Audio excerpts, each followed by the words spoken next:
But how do we become musical? This, my young friend, is a gift from above.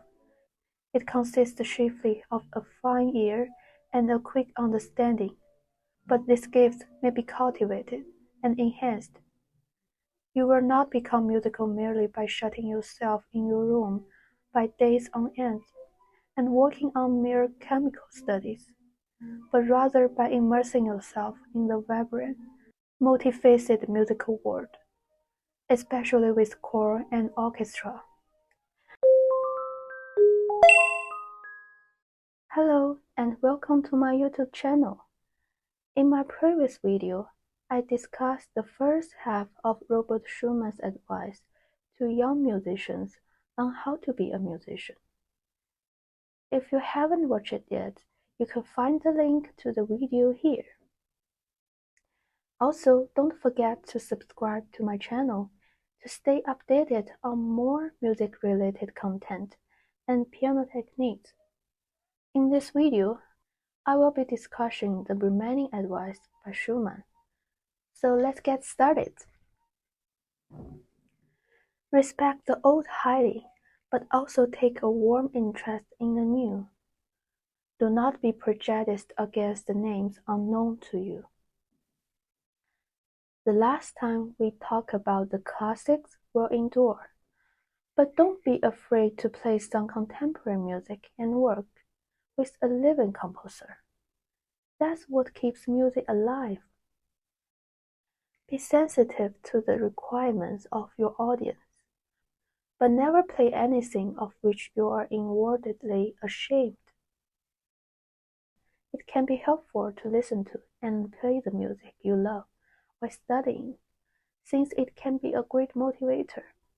Avoid selecting music just because it is popular or recommended. Fortunately, I have never had to deal with this issue after completing my undergraduate studies. We cannot bring up healthy children by feeding them just the pastry and confectionery. As with bodily food, mental food must be simple and nourishing. Great composers have provided enough of these nutritional pieces. Stick to them. When choosing music, it is essential to consider its nutritional value, whether it is profound or just for fun. However, it is necessary to identify good and bad music before selecting them. It has been said that a perfect musician must be able to visualizing even a complicated piece of orchestral music on first hearing, as if it were lying before him in full score. This is indeed the greatest achievement that can be imagined. I've also heard that some musicians, especially great composers, can hear acoustic sounds in their minds just by looking at the score. I'm curious to know if this ability can be trained, and if so, how can one train themselves to develop this skill? I will consider exploring this topic in a future episode. You must reach the stage where you can understand a piece of music just from seeing it on paper. Some of my friends rely on their visual memory, along with muscle memory, to perform on the stage. However, relying solely on muscle memory can be risky when one is nervous or under pressure. One of my friends suggested that I should review the score before performing on stage, read the score, then close my eyes and imagine myself playing on the keyboard. This way, if any parts need reinforcing, I can identify them and practice accordingly. I will be discussing this technique further in upcoming episodes. Cultivation of the ear is of the greatest importance. Try right from the beginning to distinguish each tone and key. Find out the exact notes sounded by the bell, the windowpane, the cuckoo, etc. Some musicians possess absolute pitch, which is a skill that enable them to identify and reproduce musical notes accurately without any reference.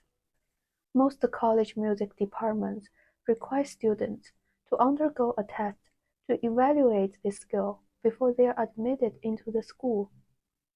However, absolute pitch can be learned through training. If you are interested in learning more about this topic, I will include it in my following series of episodes on music theory. Learn the fundamental principle of harmony as soon as you can. Do not be afraid of word, theory, figured bass, counterpoint, etc. They will become your friends if you become theirs. Starting with music theory can be challenging, but it can become a supportive companion over time. Comprehension and mastery will become easier by taking small steps and constantly learning.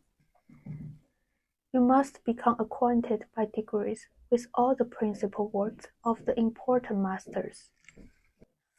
Well, it isn't easy to be acquainted with all the most important works of keyboard history, which can go back to the 3rd century.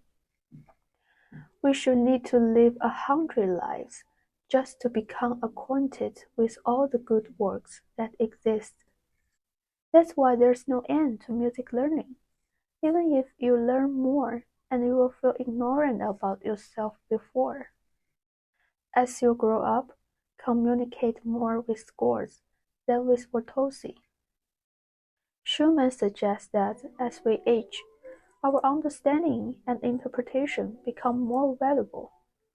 Every pianist has their own interpretation of the same masterpiece, which is what makes performing art so charming. Love your instrument, but do not be vain enough to consider it the greatest and only one. Remember also that singers exist, and that choral music and orchestra is the most sublime. Love and respect your own instruments and career. Also show respect to everyone in their own place. This is really like the previous video that was mentioned. What does it mean to be musical? You are not seen to be if your eyes are fixed anxiously on the notes, and you toil through your piece laboriously, or if, when somebody turns over 2 pages at once, you get stuck and cannot go on. But you will be if you can almost predict what is to follow in a new piece, or remember it in an old one. That is to say, if you have music not only in your fingers, but also in your head and heart. To be perfectioned in music, knowing the correct pitch is not enough.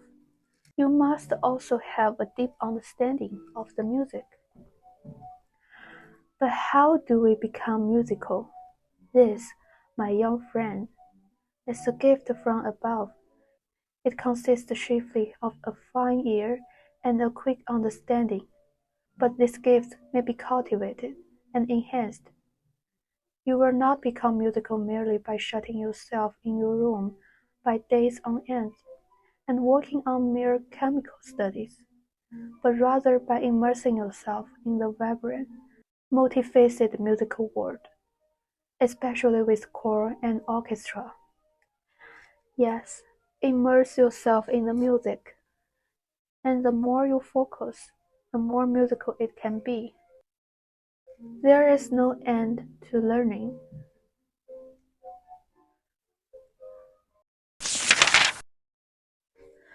Those are all advice to young musicians by Robert Schumann. Which one resonates with you the most? Do you find any of them particularly useful for your music learning? Or do you disagree with any of his suggestions? Please feel free to leave a comment and share your thoughts. I will see you in the next episode. Bye.